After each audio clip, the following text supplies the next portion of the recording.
Okay. Now I believe we are live. Good morning, Suzanne. Good morning, Deborah Leanne. We'll try this one more time. Or second or third time or whatever is the charm. We're always learning and growing. That's why we play with each other in this way every week. And then we share our learnings and growings with all y'all. So, what is our topic this week, Suzanne? Because it's kicking me too, but I know you've been playing with it. Yeah, this is the 47th gene key, and it's all about transmuting the past. So the shadow work is the feeling of oppression, and the gift is transmutation, and the acidic state is transfiguration. Yeah, I had a hard time even getting beyond the shadow. This one. So, well, because what I find so fascinating is, and we've been playing with this for weeks, with the distraction and the forgetting and all of the ways that we turn away from our truth and our essence and our beingness. And this karmic thing that may not even be ours most of the time, right? We're carrying around, our ancestral DNA with all kinds of craziness in it. And every time we try to escape it and go, I'm not listening to you, it just gets louder and bigger, and it manifests in ways either through our bodies or through drama in our life. And a lot of cultures call it karma. So when I got through that part of it, I thought, this makes sense. And I notice how when I used to have a life that was filled with exterior drama, it was before I was tuned into working and healing and focusing on that myself. Yeah. Since I have taken that and looked inside or in the interior or the essence behind it all, underneath it all, whatever you want to call it, it's so fascinating because now I have internal drama all the time. So let's so just knowing that that is a very human and common thing, how do we get from, and that's what creates the oppression, which just feels like that heaviness, which a lot of people will describe right now as exhaustion or lack of energy or whatever. Tell me your experience around this. Is this true for you? Well, it is true for me, but I think for me, I know that it happens. So I've just got to face it. Like it's it's for all of us to do. It's not like anyone's immune to not facing that, these parts of ourselves. And the pain and the ugliness, right, and the that's that's the hard part, especially when you are dealing with aloneness. And I think Richard says something about that. And we're talking about Gene Key 47 from the Gene Keys written by Richard Rudd. And it's a facing that, he says, it's facing adversity with grace.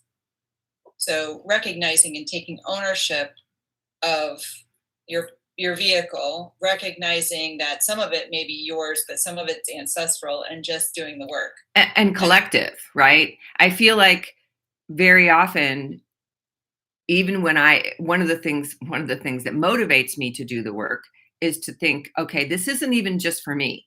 This is for my daughters. This is for their children. This is the healing, forwards and backwards along the timeline.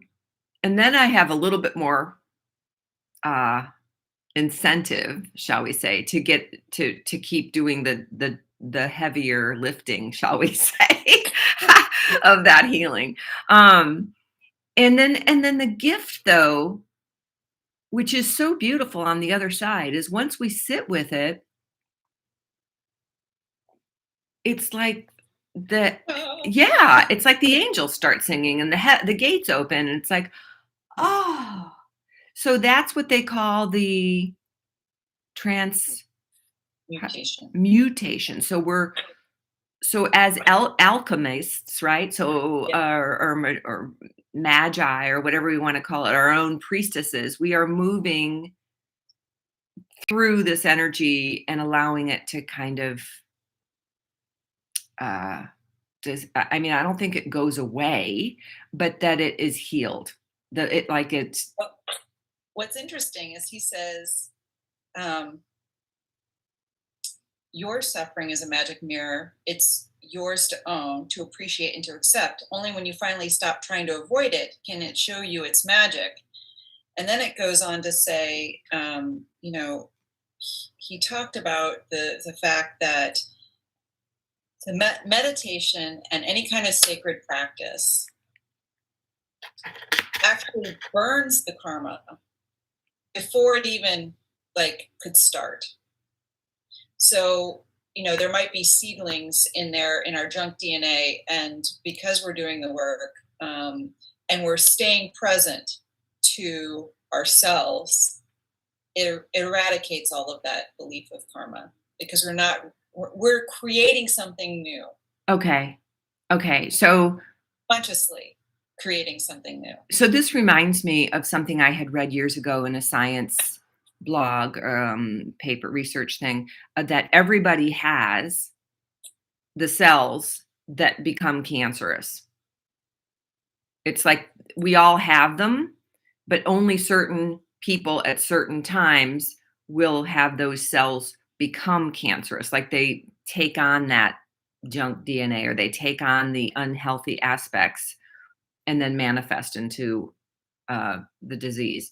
So, what I'm wondering is if this active spiritual practice of meditating, contemplative, creativity or however that expresses itself through each person's lives, that is a way to kind of allow them to like rest Well, or it's to see it clearly. I mean, oh, everyone, without all of the mental gyrations around it. right? And what's interesting is he says evil is nothing but our fear manifested in the world as a Okay. collective. And so, if we can truly see the illusion, be present to our own suffering and be with it, to recognize that this is just part of our humanity, then we go through these transmutations. All right. So just think about when you have your aha moments and things like completely shift in your body as well as in your life. Okay. You go through these and you might be feeling like on top of the world, right? So I when you have those moments and it's like, oh yes, I finally reached nirvana, like this feels awesome, and then you plateau again, Oh, yeah. and and then you're like, oh, I'm back here again. I'm I know. human. Oh, damn. I'm human after all. And then, Yeah. And but I and think that's the spiral, right? So you get, okay. I used to say this. It's like, can I get an upgrade? Upgrade. Like we have our up leveling moments, and then we get to experience it on a whole nother level. yeah, So it's the same. What is it? Same shit, different day. right, But and with through a different lens, so it looks a little right, different, which is why sometimes as elders, I'll speak for myself, you're not there yet, but as an elder, when we look back through the decades, we can go, oh man, look how that happened, and then it happened again, and then it happened again, and then it happened again. You know, it's a cyclical process because it is a lesson that I am here to learn in this lifetime. right. And I think it doesn't mean Nobody, that if I learn it once, I'm done. right. And what's so funny is that we can't take on other people's stories or other people's missions, right? So we all have our own that we're here to work Thank through. goodness. I wouldn't want to do all of these, you No. know? I And so, what he says is that, we thrive on adversity. Think about that for a minute. You thrive on adversity. You welcome in the challenges because you know that that is the key, that more light will be released. Exactly. And I find um, how he said that whole thing about karma and light and opening to even more and welcoming each of the challenges to go, oh goody, I'm going to get more. I'm getting my I'm getting an upgrade. Whoop, whoop. yeah, it doesn't feel so good in the moment though. So I now I because at first I was like, what are all these trans words? It's transmutation, and then then the acidic state of transfiguration, and that's like when it's totally we're operating at that like top of the mountain space where we can see it all and we It's the allow it all, atonement. and it I call is. it the atonement, the at one-ment. Yeah. Yeah. Okay. And before we get to that transfiguration, this is a good quote. The only way to transcend suffering is to move more deeply into it, Turn into it. embracing every feeling and every event that comes to you. This is the way of deep immersion into the currents of life, and it is the way of surrender. And as we do that, we can release. I was just having a conversation with a friend of mine yesterday who said, let's just think about the pen, right? The pen, it can draw new things. It's the creator, right? It creates stuff. So give all your worries, all your everything away into the pen and put it down. Let God deal with the worries and the fear. Just we're here to manifest our brilliance and our true essence. And so I think that's what we're also learning as being human, is to recognize the divine in all things. Yeah. And once we, stop getting impressed, I'll say impressed by the noise or the challenge, thinking that it's insurmountable. No, we've been gifted it so that we can move through it and trust more in our divine guidance. Yeah. And that is where we need to get out of our own way. I find the expression that I heard, man, 25 years ago or so, how often we steer our boat to go up against the current. Like, I'm just gonna like turn around and like row really, really hard into that current. Can I No, just say energy efficiency 101? yeah, turn around and just go with the current. I mean, and the other example is what? Don't Like, hold on to the banks either. oh my God, are you kidding? Like the rocks, like the white water, you just let go. Just let go and let it take you. There's that other analogy about why we have such a big windshield to see where we're going, to look forward, and a little tiny rear view mirror to see behind us, And oh yeah, I remember that. And which is great. It's there to inform us. It's there to, just kind of, it doesn't mean that we didn't experience that. We understand that. But there's that surrender thing and the trust. And that is something that that one Sufi teacher I studied with, I so appreciated. He was always like, there are times where you're not going to be able to find that on your own. So you just pray and go, hey, I could use some divine trust right now because it is not accessible to me in this little human body right now. Yeah. A lot. I welcome that wisdom, that intuition, that knowledge, that trust.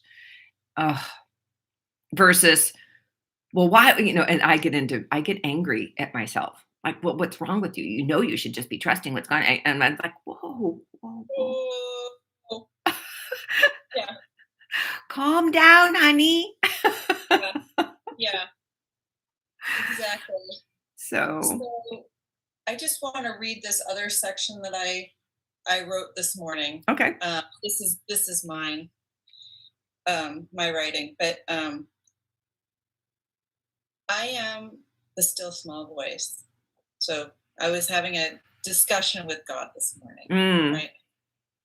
And I heard, I am the still small voice. So quiet the noise and listen. Give all your worries and pain to me, and you allow me to flow through you. Make space for the divine to be. Timing is all in flow and orchestrated. So be gentle with yourself and with others. Kindness is key, and patience must have her perfect work. So allow grace to play. Lightness will follow, and love encompasses it all. beautiful. Beautiful. So many gorgeous words in there. The it brings to mind the four pillars of why I'm attracted to be a Gene Key guide, and I know that you model these as well. But gentleness, patience, contemplation, and inquiry. Those four pillars are not just the pillars to work with the key material, but they guide my life now. And I describe them to every client I work with. I try to describe them to my family members to say, whoa, whoa, whoa, let's use these as our foundation. And so thank you. You brought like gentleness and patience and grace and love in there. But I'm just, I love this opportunity to have these chats with you, Suzanne. Thank you. Thank you. So we will see how our experiment worked being live on YouTube. And someday we'll figure out a way to allow for interaction through questions and comments and um, having people pop on to further add to the conversation.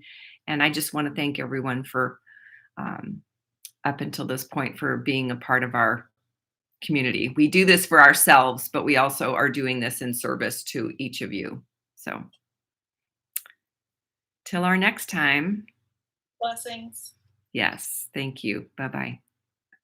Recording stopped.